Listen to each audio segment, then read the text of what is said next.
So they've given up. They're finally done in, and the rat is dead in an alley back of the Wilhelmstrasse. Take a bow, G.I.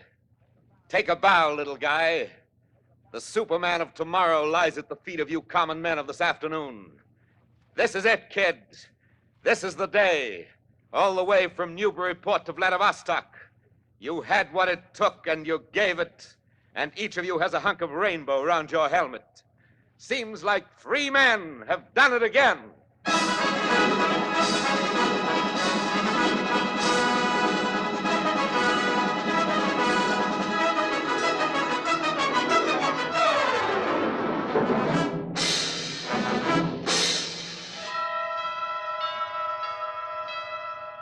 Is victory a sweet dish, or isn't it? And how do you think those lights look in Europe after 5 years of blackout going on to 6? Rather pretty good. Pretty good, sister. The kids of Poland will soon know what an orange tastes like.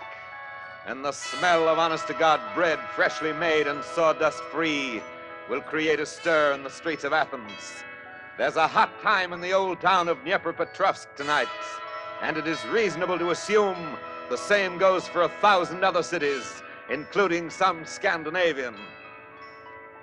It can at last be said without jinxing the campaign, somehow, the decadent democracies, the bungling Bolsheviks, the saps and softies were tougher in the end than the brown shirt bully boys, and smarter too.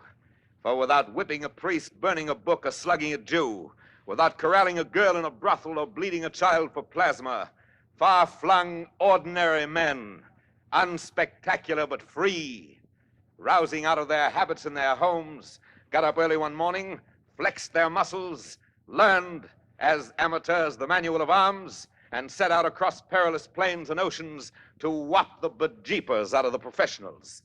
This they did. For confirmation, see the last communique bearing the mark of the Allied High Command. Clip it out of the morning paper and hand it over to your children for safekeeping. We're gonna tell the postman next time he comes around that Mr. Hitler's new address is the Berlin burying ground. Round and around Hitler's grave, round and around we go. Gonna lay that feller down so he won't get up no more.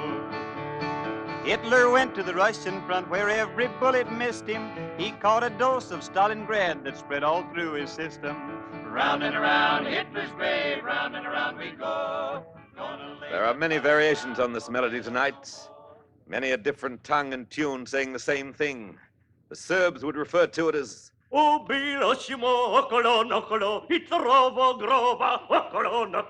the Danes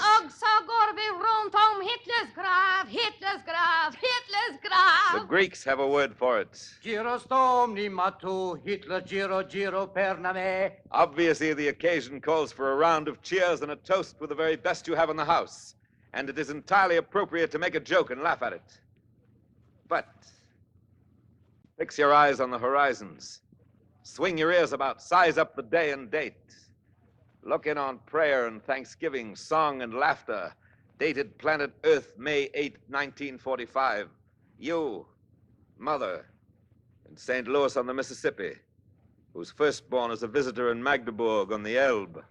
Thank God I'll get my boy back instead of a telegram. You patient wife of Bridgeport, whose husband sat it out inside a Nazi prison. Now we'll be home for longer than a furlough. Now we can see our daughter for the first time. She's 2 years old.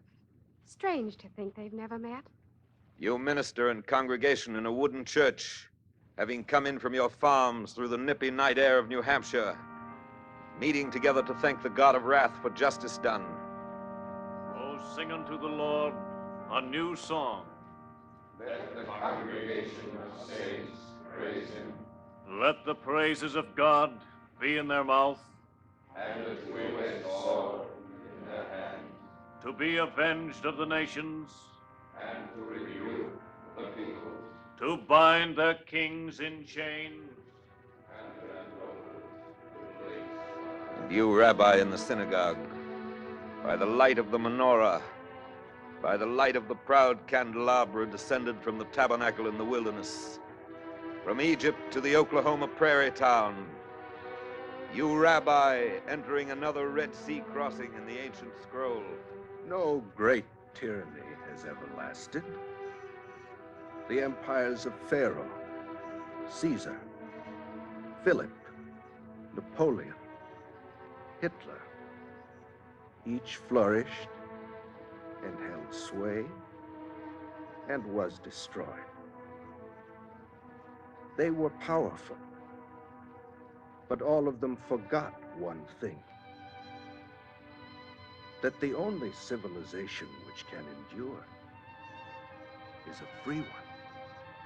And you, bishop in the cathedral, singing Te Deums to him who has again delivered man. Te Deum laudamus. Te Dominum confitemur. Te eternum patrem. Omnis terra veneratur. Tibi omnes angeli. Tibi celi. Et unum Have you time right now, listener, to stop in at 100 million homes? Some of them with plaster loose from the last bombing. Some in towns where townsmen's blood mixed lately with rainwater in the gutters. In farmhouse of steppe and upland. In mining villages with regimented chimneys. In apartments of executives, where decor is impeccable and genuine utrillos hang. In tenements where L trains go by every 7 minutes with a rack and roar. It's top of the evening. Hip, hip, hooray. How about another drink, Alf? And a very good time's being had by all. Meanwhile, the crowds gather.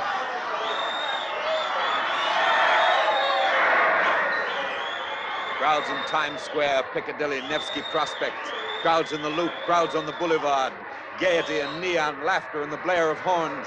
Headlines cheerful as a Christmas poster. Noise and glitter. This is it, kid. This is the day. This is what we've been waiting for.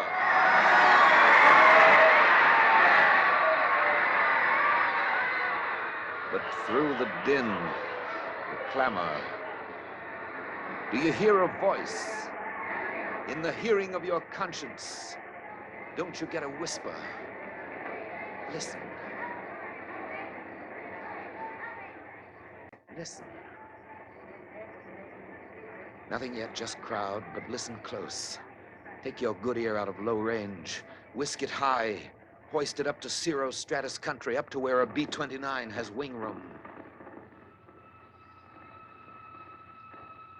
Flash across a dark Atlantic heaving under the sway of a victor's moon. Listen for intimations of wind and water and a rush of fog eastward of the Grand Banks. Below these waters, strewn beneath the lanes of porpoise and whale, the bones of how many good men lie. But never mind, running as we are eastward against the grain of time, we are over the isles in a hop and a jump. We are established now on the continent. So listen closely. In just a moment now.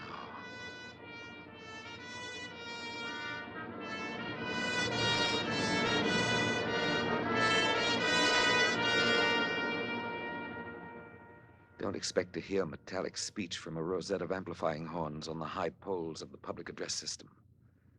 But listen for a modest voice, as sensible and intimate to you as the quiet turning of your own considered judgment. Now we're ready. The voice you hear will be that of the conqueror, the man of the hour, the man of the year, of the past 10 years and the next 20. I'm a private first class in an army of one of the United Nations. If you don't mind, there's some things I'd like to ask. Just a man in uniform you've met somewhere, or seen in the newsreels loading a truck, or marching, or read about in the dispatches.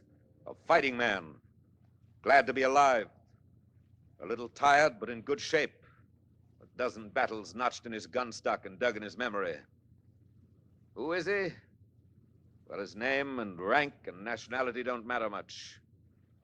Just picture him where he may be tonight in Europe. Perhaps in his cot in a barracks, his hands behind his head, thinking things over. Perhaps he's standing on a village green before a monument to the dead of World War I. Perhaps he's strolling in a history-weary valley under the same stars which 2,500 years ago watched a Persian brand of Nazis take a beating in the hills of Marathon.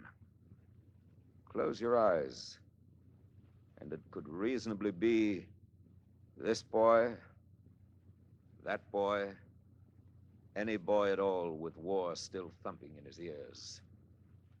Close your eyes and concentrate and listen.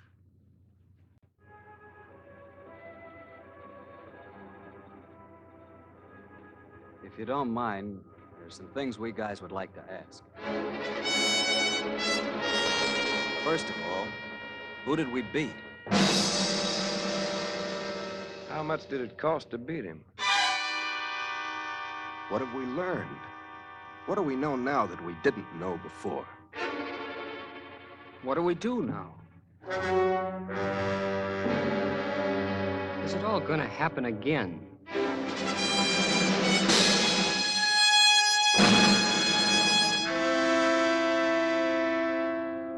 Can it be? In the interim between the making of a toast and the drinking of it, such questions on the lips of fighting men tonight? Questions from areas of truce, insistent, footnoting the armistice? Who have we beaten?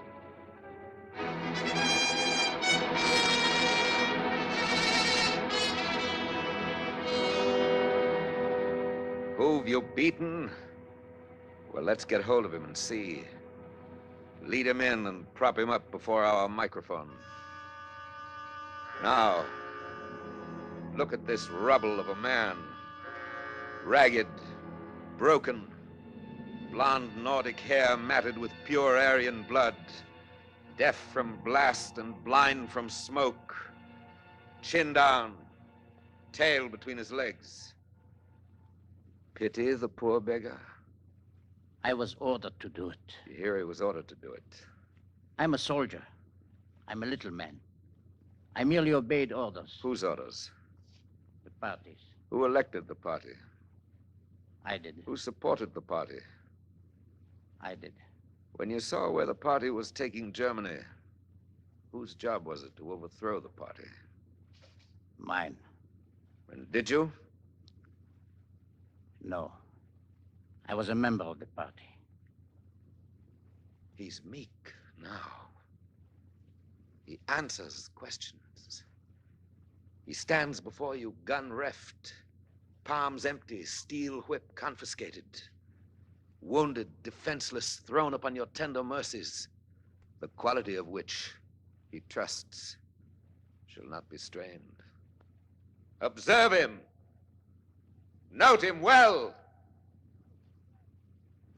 Now, if you wait until we spin the mic about so that it picks up the winter of a not long bygone year. It was the year Broker's Tip won the Kentucky Derby, and 3.2% beer was proclaimed morally fit for Americans to drink. It was 1933. The mic reversible goes back to it.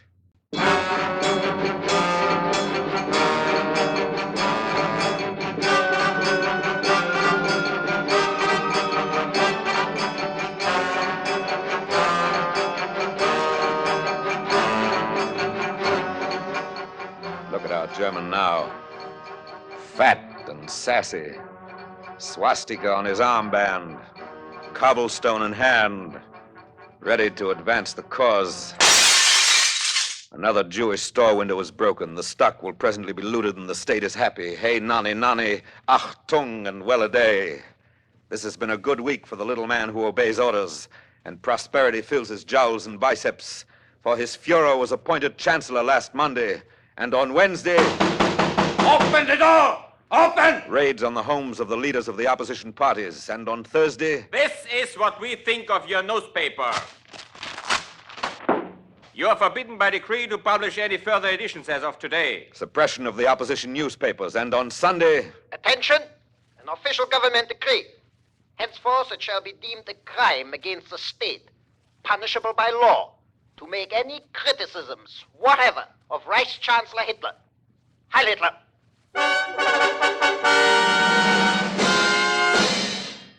All this in the first week they were in the saddle. Every week then after for 12 inbreeding years of 52 weeks each year, week in, week out. The looking around carefully before speaking, the leather heels on the door stoop, and the bell ringing insistently at 3 a.m. The stormtrooper, authority dangling from the holster on his hip, smugness fitting him like tights, the new decree even worse than the one published last week, the dream of escape, the pillow full of border where kind people wait, just across, just beyond, on the other side, so near they see you and have pity for you. And then the awakening in the room in Dusseldorf. You're under arrest. Put your clothes on and come with me. Violence beyond the fitful dreams of the straitjacketed maniac in the asylum. Tear out his beard by the roots. And if his face comes off with it, all the better. Arrogance enough to dwarf an Alp. God has manifested himself not in Jesus Christ, but in Adolf Hitler.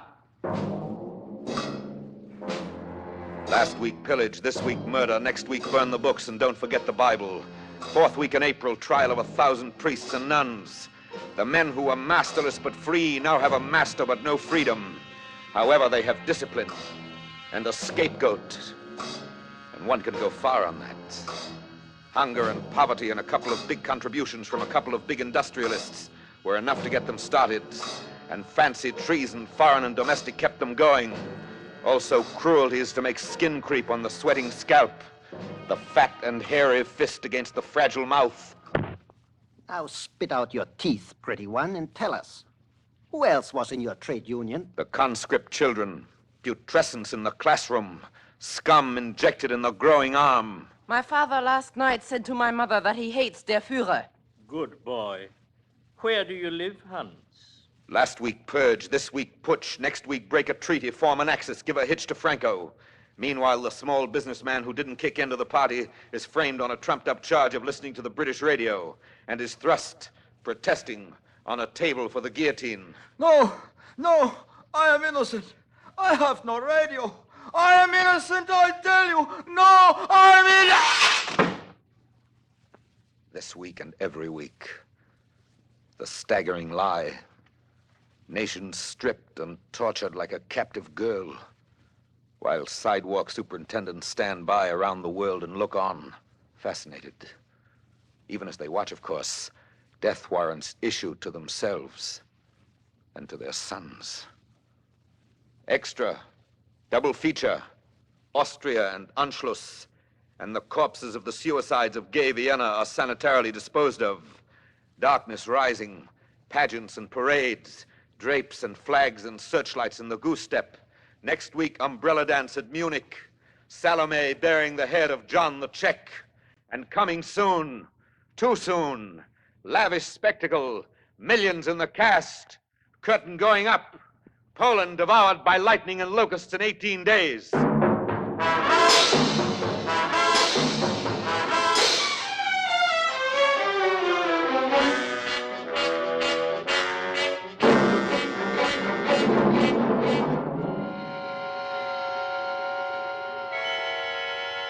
Eastward look.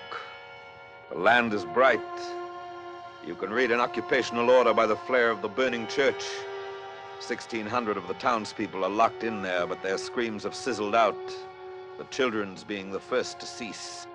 In the ruddy-complexioned evening of Bydgoszcz, study, if you will, the reflected glow on the face of the little man who obeys orders. He hasn't had as much fun as this since the day he split open the professor's head in the well-planned scuffle on Freubelstrasse.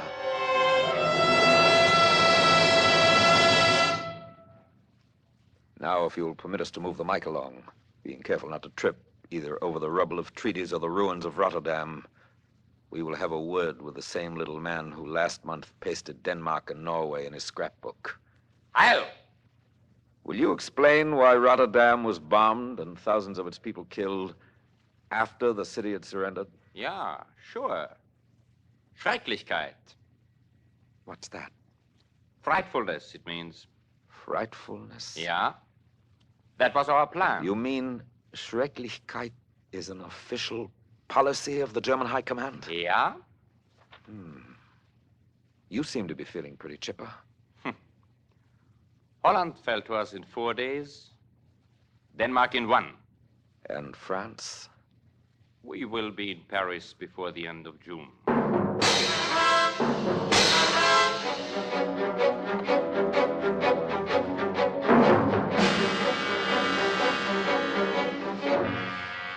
Scene: clearing in the forest of Compiègne before the end of June. Occasion: unconditional surrender of liberté, égalité, fraternité.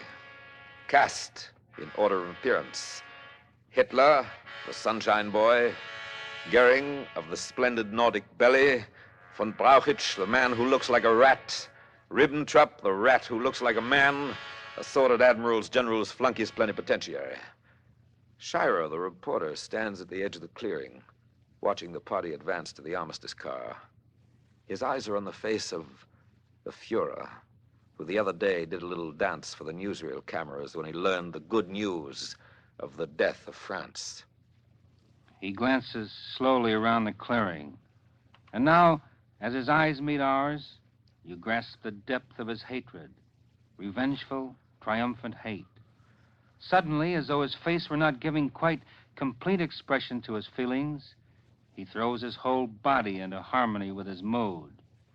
He swiftly snaps his hands on his hips, arches his shoulders, plants his feet wide apart. It's a magnificent gesture of burning contempt of this place.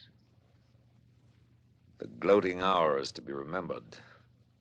File it away in a bomb-proof corner, if such there be, against a better time, if such can possibly arrive. Meanwhile, other gestures of contempt soon fill the night skies over London. The cocky pilot, little man with wings, smiles in German, and the bombardier spits on his punctual hands, in forewarning of which below the news is published on the blacked-out air. And the workers of Britain, in bed with the aches of a long day at the factory, overtime, no Sundays off, roused now from their body-warm blankets in the cold room, shuffle along to the damp shelter, bleary, pooped out, hoping not to catch a direct hit or a sore throat. And, inevitably, in some postal zone or other, the hit is a direct hit. And the kid with the bright blonde hair and the turned-up nose moans all night among the rubble because his left leg hangs in blackened tatters. And he cries to his mother, who is dead.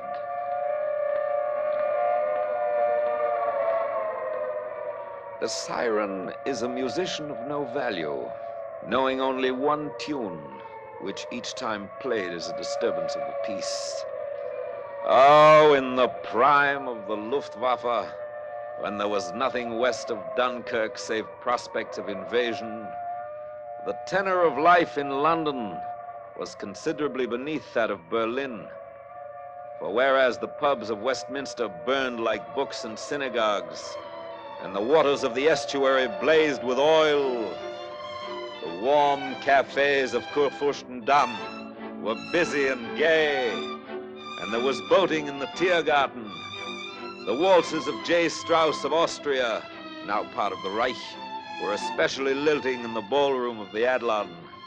The dances of A. Dvorak of Bohemia, lately absorbed by the Greater Germany, were gay as could be, and the contralto in the Rathskeller, abrim with charm, sang feelingly the leader of E. Grieg of Norway, Reich Protectorate.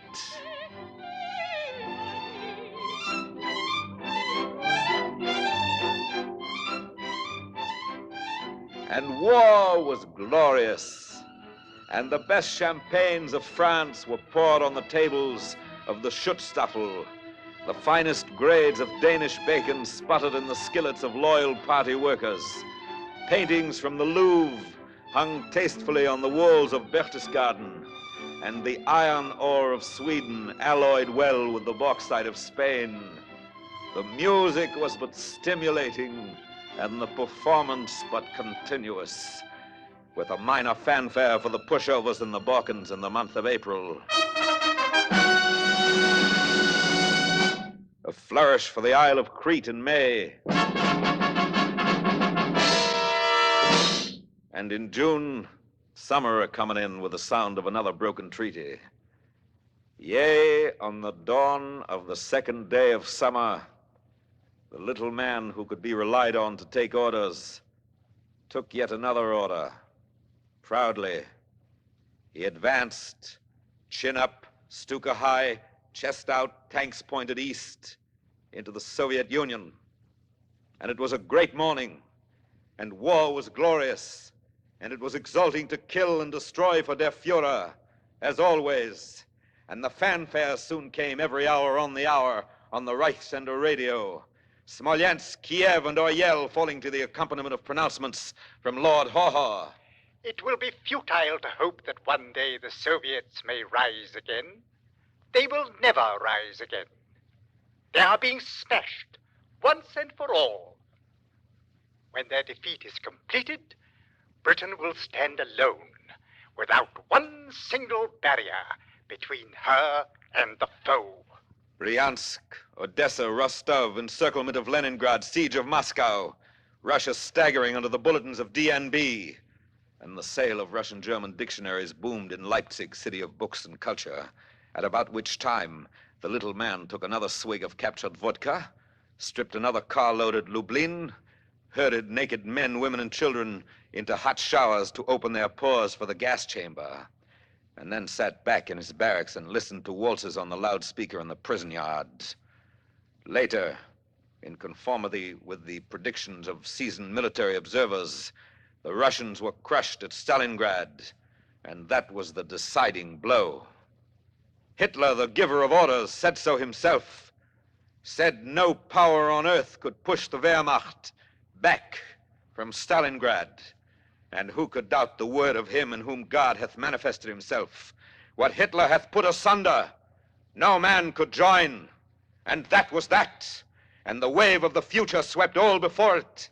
And the century of the uncommon Aryan opened up ahead. And Germany was promises.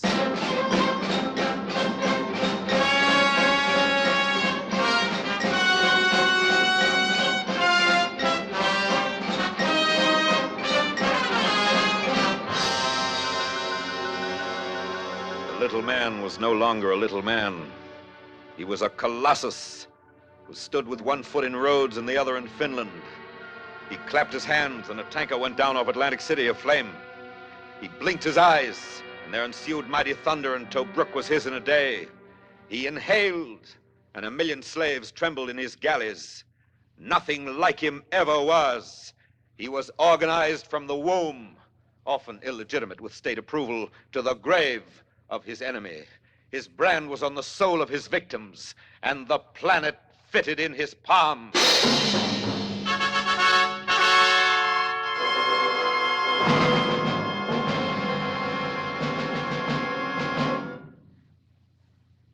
This is the man you have beaten.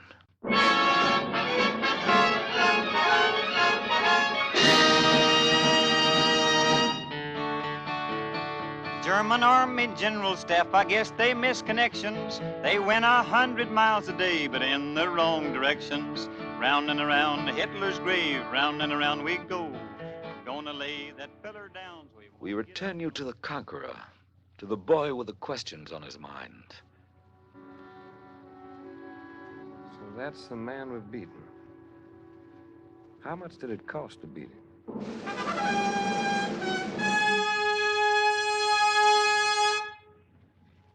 How much did it cost?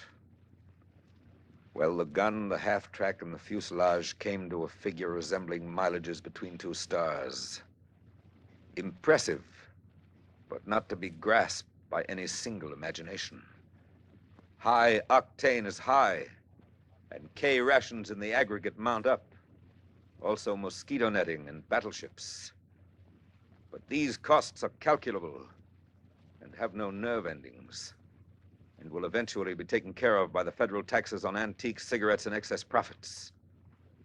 However, in the matter of the kid who used to deliver folded newspapers to your doorstep, flipping them sideways from his bicycle, and who died on a jeep in the Ruhr, There is no fixed price, and no amount of taxes can restore him to his mother.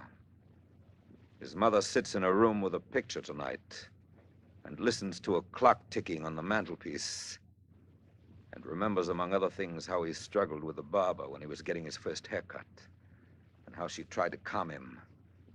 And the upstairs tenant, in consideration of the news outdoors, says to his wife, "Shall we invite Mrs. Fish to come up?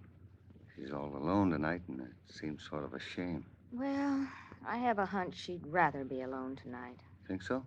I don't think she's in a mood to talk or carry on. She probably just wants to be with her thoughts. Maybe you're right. And the thoughts of the mother are tall, straight thoughts. And they burn like candles, quietly and slowly.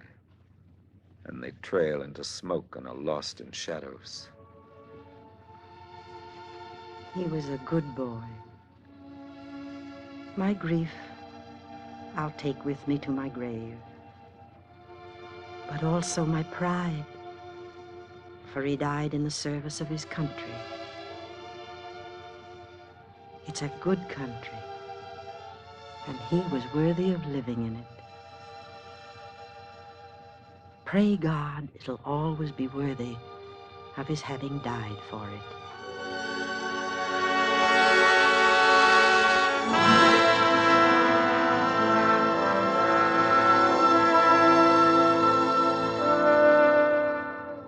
And most of the fallen young leave mothers and fathers alive and awake tonight. And if you wish to assess the cost of beating the fascists, you must multiply the closed files in the departments of war by the exchange value of sorrow, which is infinite and has no decimals. Not to be overlooked either in such reckonings tonight is the international character of the love of human beings. Since this phenomenon never has been bounded on the East by Eastport, elsewise, what is a notice like this doing in the busy pages of the London Times? To my dearly beloved boy, Donald H. Collins, fighter pilot RAF, on this your 21st birthday, reported killed in action, September 6, 1941. Sadly missed, Mother. Elsewise, why the young mother in Baranowicz, Poland, writing to relatives in Orange, New Jersey. My dear Moishkele, and all my dear ones. On the 25th, there was a massacre here, as in all other places. People were thrown like dogs into privies. Children were thrown alive down wells. We are still among those who have been able to survive. But for how long? We expect death every day. Moishkele, your family is no more. Not one of them was left alive. But I envy them. Must close this letter now. It is impossible to describe our torments. The one thing that you can do for us is to revenge yourselves on our murderers someday. Alas, even a little revenge. Shall the balance sheet be balanced? By whom? How? No brow containing Euclid could be else than baffled by the simplest problem of the cost of hunger in a baby's bones. Have you paid something of the cost? Well, you're not through paying, and the bill's not settled. For in this way and that, for the rest of your days, the cost will appear. It will present itself in the form of deductions from the paycheck, in a surplus of widows and fatherless children, in the remembering eyes of the sweetheart, in babies never to be conceived, on love beds never lain in. Shall the balance sheet be balanced? By whom? How?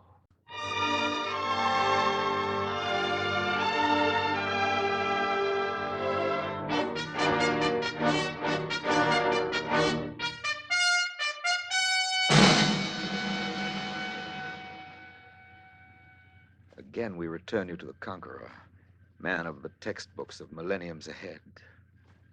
But what do we know now that we didn't know before? What have we learned out of this war?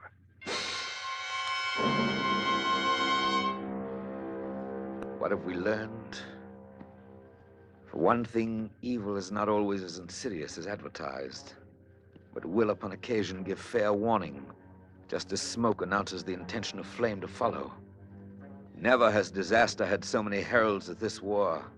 Cassandra spoke from every lecture platform, and the notices were posted high and low. A cabinet minister resigned at Downing Street, protesting. A president cried quarantine. Moscow sent food and guns to Barcelona. A housewife of Duluth boycotted German goods. An emperor of Ethiopia said in good French before the statesman of Geneva, Je suis venu pour avertir l'Europe de la catastrophe qui l'attend. I came to give Europe warning of the doom that awaits it. Je suis venu pour défendre la cause de toutes les petites nations menacées d'agression. I came defending the cause of all small people who were threatened with aggression. Aujourd'hui, le problème a une portée beaucoup plus étendue que l'agression italienne en elle-même. La moralité internationale est en jeu. The problem today is much wider than merely a question of Italian aggression. It is collective security. It is international morality which is at stake. Dieu et l'histoire se rappelleront de votre jugement. God and history will remember your judgment. signs and portents. It was no furtive tapping on the windowsill at night, but clamorous pounding in the public square, blow after blow like a monstrous drop forge, beating into shape the time to come. And the time came, and the prophecies matured. The storm arrived and was no surprise to the barometer, the Jew who had cautioned. The Nazis are not against the Jews alone. That's just a sham. If you let them carry on this way, there'll be the death of Christians, too. He saw Gentiles die as well, and sighed, and foraged for bullets in the cellars of the Warsaw Ghetto. Yea, and the time came, and it developed that Cassandra and the Jew were right, and that the Cliveden set was wrong. Fire and brimstone dropping from the sky were educational. There were tongues and torpedoes, sermons and bombs, books in the running battles. Whatever was learned the hard way. Between blood transfusions and last rites, each lesson fell trip hammer hard, with a bang that killed a citizen or two somewhere. We've learned out of World War II that we learned nothing out of World War I. We've learned that nations who don't know what they want will get what they don't want. We've learned that our east coast is the west bank of the Rhine, and that the defenses of Seattle begin in Shanghai. We learned that a soft answer doesn't turn away wrath, that if you offer your other cheek to a Nazi, you'll get your head blown off. We learned that a newspaper with a big circulation right at home can lie with a straight face 7 days a week and be as filthy and fascist as a handout in Berlin. We learned that those most concerned with saving the world from communism usually turn up making it safe for fascism. We've learned that women can work and fight as well as look pretty and cook. We learned that the Germans came close to winning the war the first time, even closer the second time, and might damn well win if we give them a third time. We learned the value of allies in a world where any war is sooner or later a world war. We learned that some men will fight for power, but that all men will fight to be free. We've learned that freedom isn't something to be won and then forgotten. It must be renewed, like soil after yielding good crops. Must be rewound, like a faithful clock. Exercised like a healthy muscle. Free men who forget that lose their freedom.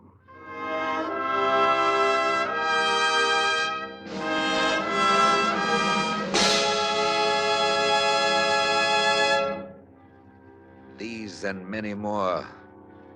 These are the lessons our sons and brothers have turned to dust to teach us. And whether victory will stick and the dead be not made fools of, depends on whether what we learn is held as close and constant as a catechism.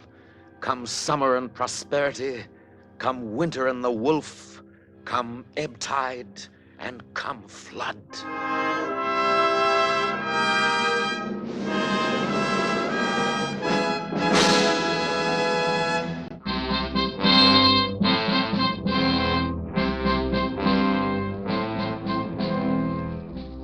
Again the Conqueror, where he patrols in Germany tonight under a streetlight. Again GI triumphant, by whose dint the lamps are going on all over Europe. We return you to the Conqueror. Here's another thing I'd like to know. What do we do now? What do we do now? Well, the war goes on. And you yourself, man of the hour, start out upon old worlds to conquer. For though the swastika comes down and is trampled under shoes made in Massachusetts and Lancashire, though the ovens of Lublin are avenged, the war goes on, and peace stands off stage waiting for a cue at the end of a Japanese drama. Meanwhile, unfinished business in Asia, killing to be done among the archipelagos. The cruiser turns about and makes for wider waters. The garrisons of China check the hour. Shall those of us who never quite believed that war could come now hasten to believe it over? We here at home who safely tidied battles into books, spliced the counteroffensive into a feature film, and went to see it together with an Andy Hardy picture at the Orpheum, shall we who followed the bloody tracks on maps and took assurances from pins that tanks had gotten through, shall any of us celebrate beyond the compounds of this night?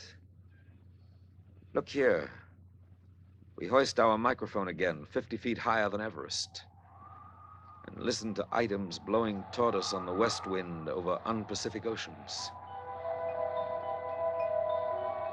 Listen. Do you hear it? The report of young men from Nebraska dying. Yes, this night. Word that Kentuckians are navigating coral seas. Texas Rangers bombing in pagoda country. Run with us westward now in pursuit of a sun last seen on this continent an hour back. Westward with the grain of time over an afternoon of ocean, over humid isles where the situation is in hand, and into tropic skies to overtake a young American on vigil. Ahoy there! Hi! Have you heard the news? Yeah, pretty wonderful, ain't it? Run on among the Indies. Look below you now. Sunlight fretting the surface of the sea. Horizons tentative in haze. In a flicker, banks of cumulus ahead now fall behind. Leagues rush past. Noonday is caught up with. Now, straight below, like beetles in a pond. Warships out of Newport News. Destroyers on patrol. We plummet to the leader and through a ventilator on the port side aft. Lower our microphone until it touches bottom in the engine room. Ahoy there, engineer! Ahoy! Have you heard the good news? We sure have. What do you think of it? 2 down and 1 to go. Now, hoist you up and overboard and dive with your compact equipment well in hand into the sea and under it.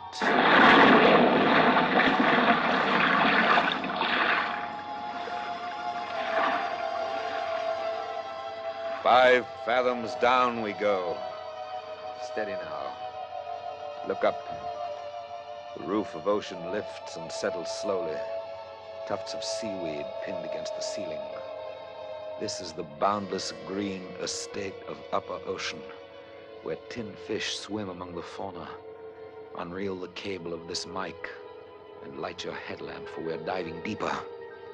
Past schools of angler fish and sail fins, down to zones where greenness goes to blue and blue to black. Careful now. Look sharp. push hard against the crushing water. Can you make it out? A shape, long and slender, lying on a hummock of the bottom, almost covered by a drift of mud. Alas, it's not an ancient hulk. It is a submarine made in Wisconsin. The Scorpion, perhaps. The Amberjack. The Argonaut. We beat upon her hull. Ahoy there! Have you heard the news? Listen! Can you hear us? Listen! It's all over with the Nazis! We've beaten them! Can you make that out? You who are these long months unreported. You who have been out of touch of any but the deep-sea angels of the Lord's Leviathan reserves. You who are resting. Rest assured of this. Over your heads and above the sea, victory has risen like a sun and moves west as we tell these things to you.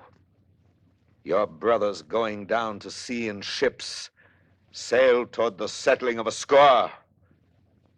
Here with you on this ocean bed lie fighting comrades, men of the Cisco and the Perch, the Yorktown, the Chicago, and the Liscum Bay.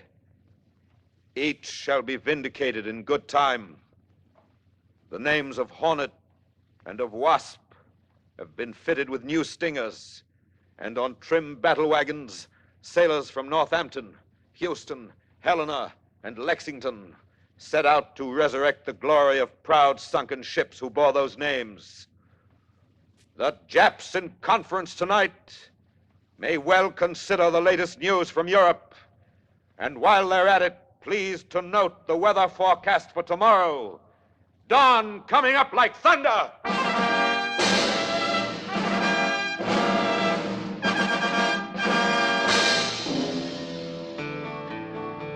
Let me tell you, hero Hito, now that Hitler's down, better buy a black kimono, 'cause you're on your last go-round. Round and around Hitler's grave, round and around we go.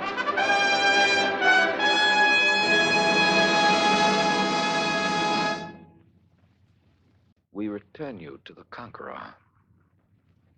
Yeah, the war goes on. That's understood, all right. But when we finish with the Japs and the whole thing's over, well, what then? Is it going to happen again? Soldier, when the sweet morning comes and you're mustered out, when you get paid off, and there's a ticket in your wallet that guarantees delivery to street and number, and the faces that you've dreamed about in foxholes, you mustn't forget to take along your homework in the barracks bag. For there's no discharge in the war.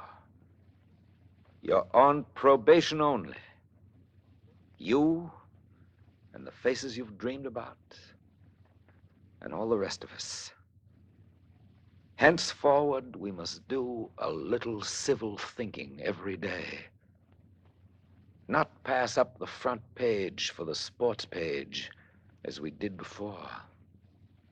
Vigilance pays interest and compounds into peace, whereas bland unconcern and the appeasing cheek draw blitzkrieg as a lightning rod attracts a thunderbolt. A little civil thinking every day. That's the homework. Yes, shooting your mouth off against the bad appointment and the shoddy referendum, storming the redoubts of the local Schickelgruber, voting in season, and demanding of your representative that he be representative.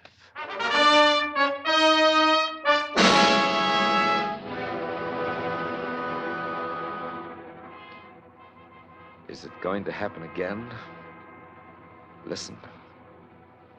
Peace is never granted outright.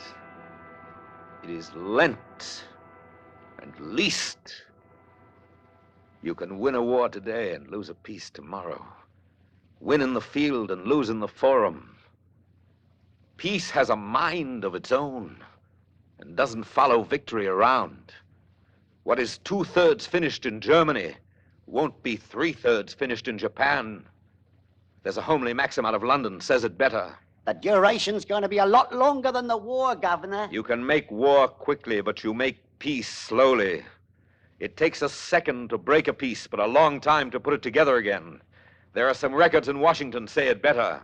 Congress took only 8 minutes to declare war on Germany, and in the same session, it took only 5 minutes to declare war on Japan.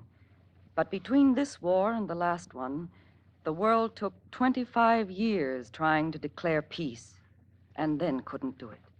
Listen, to win is great. To learn from winning greater. But to put the lessons learned from winning hard to work, that is the neatest trick of all. Shall we live alone this time and like it? We tried that before, and it didn't work. Shall we sit with the rest of the world in common council, or stand apart in splendid isolation? We stood apart last time, and it didn't work. Shall we merely assume it will happen again in the course of human nature and make up our minds not to make up our minds about anything really important? We tried the ostrich routine last time, and it didn't work. Soldier, don't you feel in your bones that we can keep it from happening again? That we're smarter now we've learned some lessons, and stronger now we've made some friends? For has it not been shown what free, united peoples can accomplish?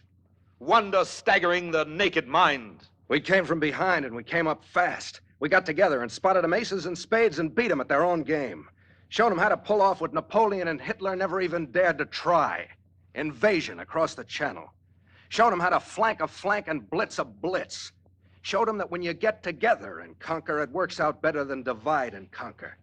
Showed them how to wage a war and work and plan and sing songs all at once. We're gonna tell the postman next time he comes around that Mr. Hitler's new address is the Berlin burying ground.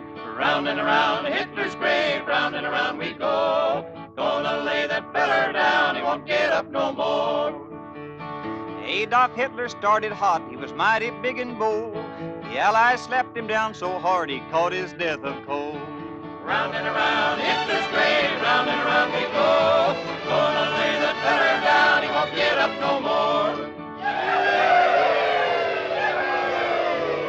Round and around Hitler's grave, round and around we go. Gonna lay that feller down, he won't get up no more. The singing fades, the celebrants go home.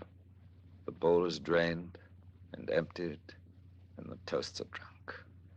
The guns are still, the tanks garaged. The plane rests in the hangar. Only the night remains, and the armed camps.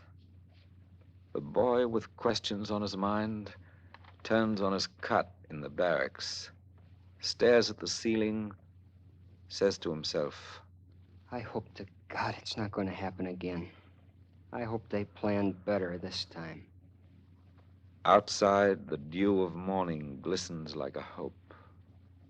And light of day is just beyond the local curve of Earth. The plan gets ready for tomorrow. Tomorrow is ready for the plan.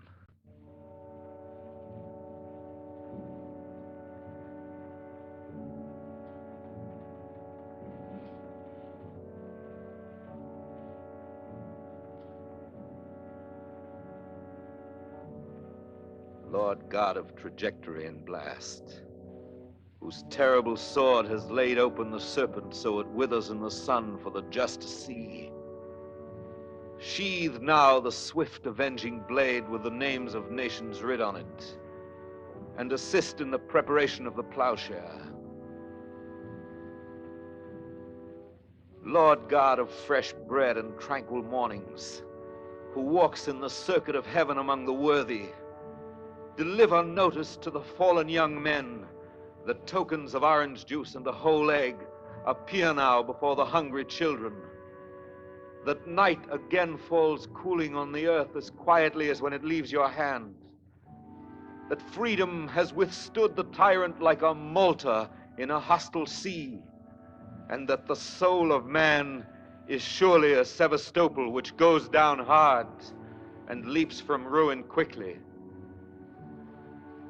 Lord God of the topcoat and the living wage, who has furred the fox against the time of winter and stored provender of bees in summer's brightest places, do bring sweet influences to bear upon the assembly line.